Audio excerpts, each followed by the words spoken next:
Want to know the 5 things that will help your mortgage application process run smoother? Stay tuned.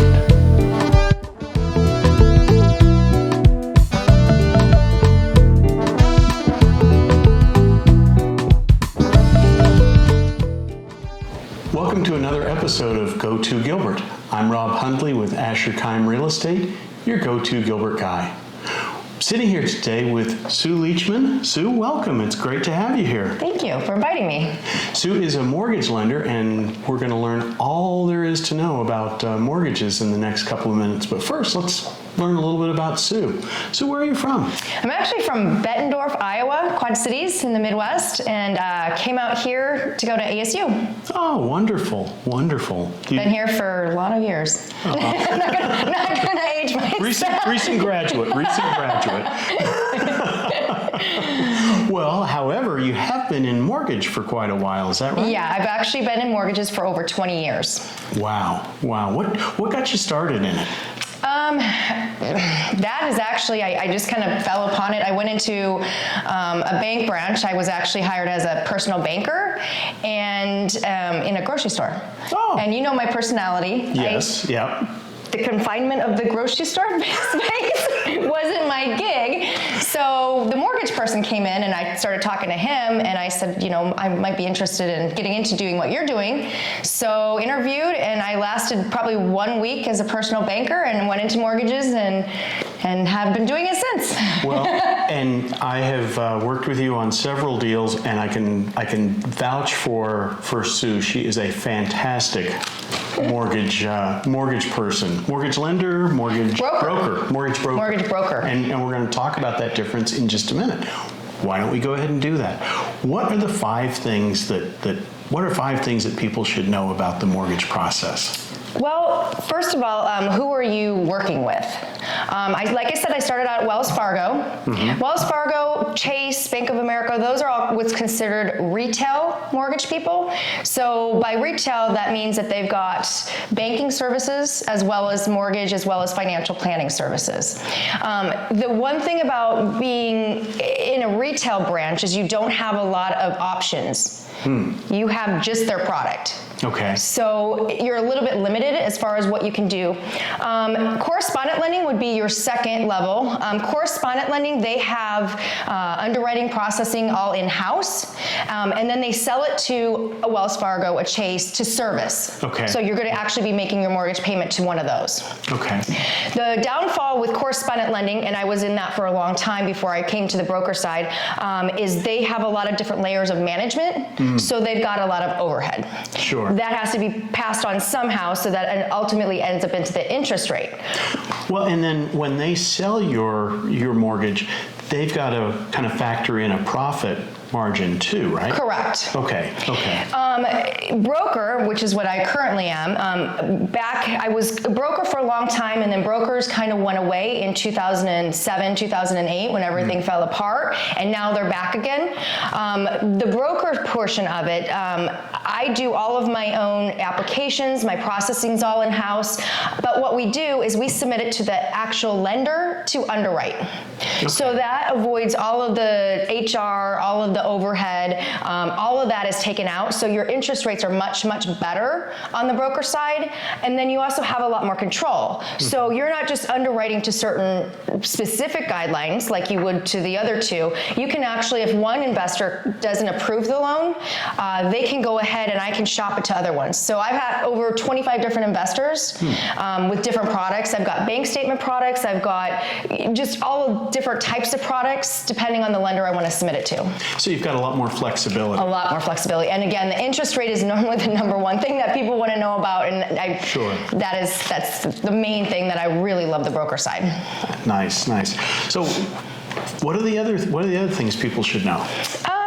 Basically, the main thing that I like to have people know is knowing their credit. When we talk about the interest rate, obviously, the higher your credit score, the better the interest rate. So that's really important.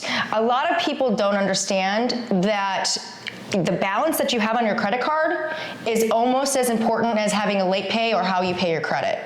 How does that work? So 35% of your credit is based on how you pay so do you have a late pay, do you have a bankruptcy, etc. 30%, almost as much, is based on your balances of your credit cards. So for instance, if you've got $5,000 on a credit card, it sounds like a lot, but you've got a $25,000 limit. Okay. That's actually better than you've got $290 on a $300 limit. Because you're so much closer. Because you're closest to the limit, yes. Okay. So I always recommend that people pay those credit cards down. And if they don't do that ahead of time before me pulling credit, I do have what's called a what-if simulator, where I can actually go into the credit report, manipulate the amounts that would be on. So just assuming, okay, you pay that down to $10, where does your credit score go from there? Okay. And then I can have them do that and then just basically rescore them with that new basically what we do is we submit in the new actual balance, and then we pull a new report, and there we have a higher score, meaning that they're going to have a lower interest rate and lower payment. Great. Wow. Awesome.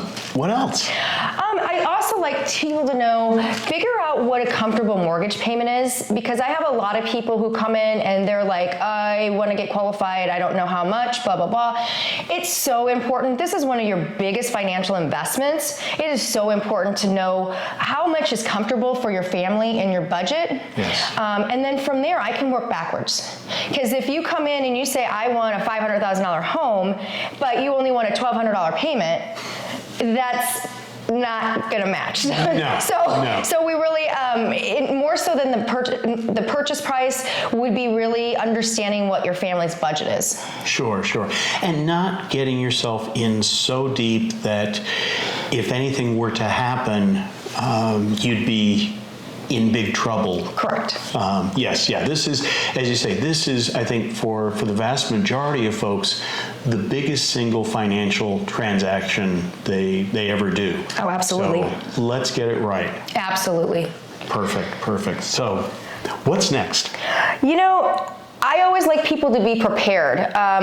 Your loan officer is going to ask you for the last 2 years of your residency, last 2 years of your employment history, and then also, again, going back to what is a comfortable payment, so that correlates with purchase price and down payment. You will need to provide bank statements as well as pay stubs the last 30 days and W-2s.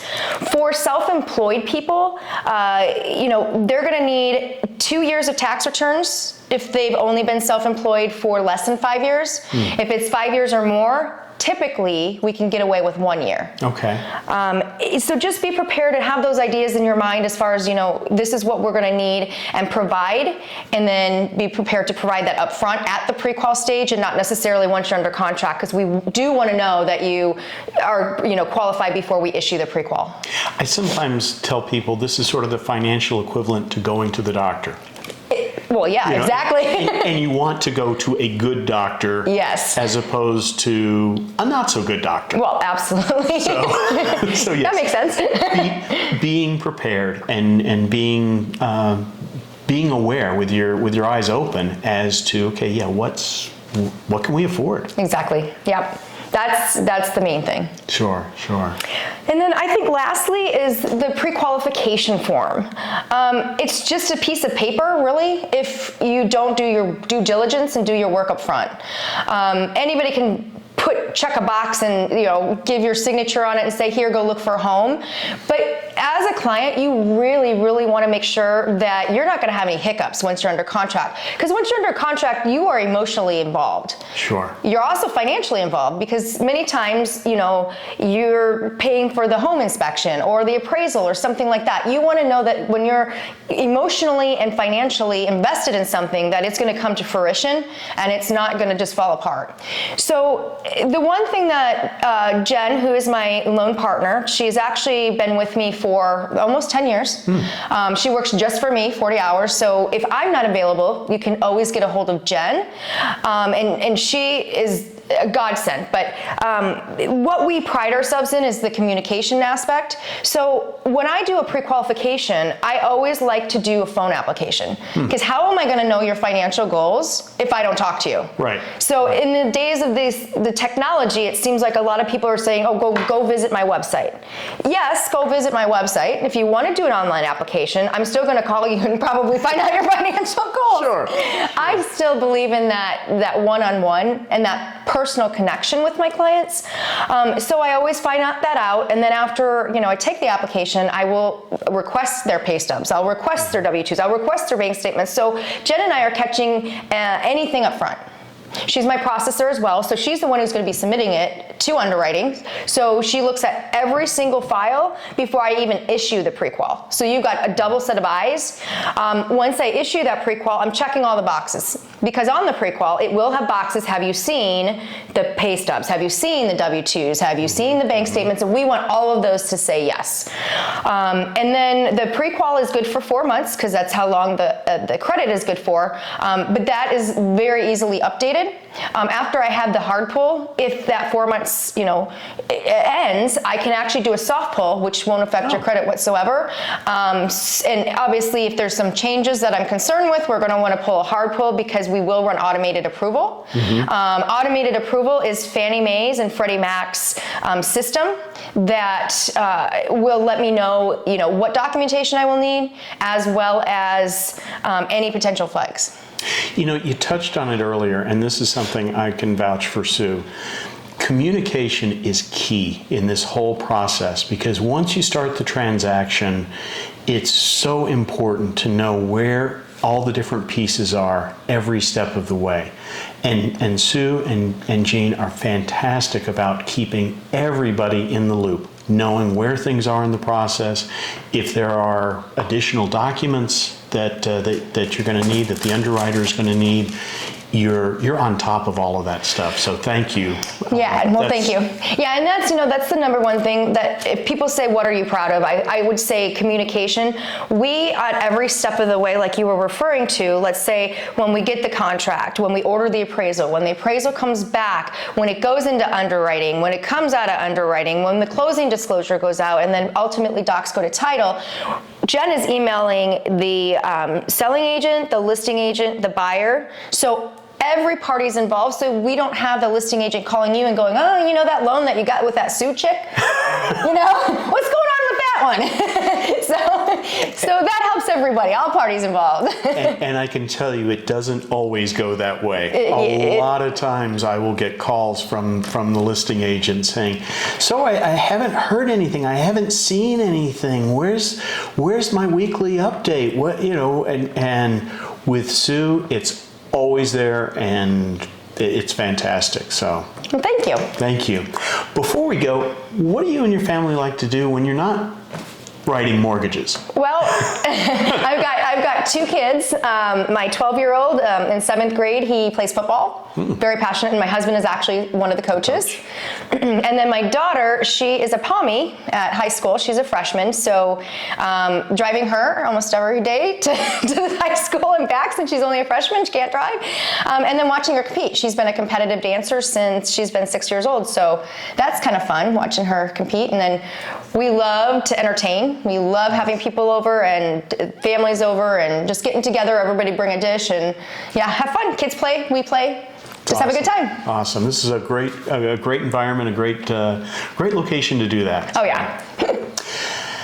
That's going to do it for this episode of Go To Gilbert. I'm Rob Hundley with Asher Keim Real Estate, your Go To Gilbert guy.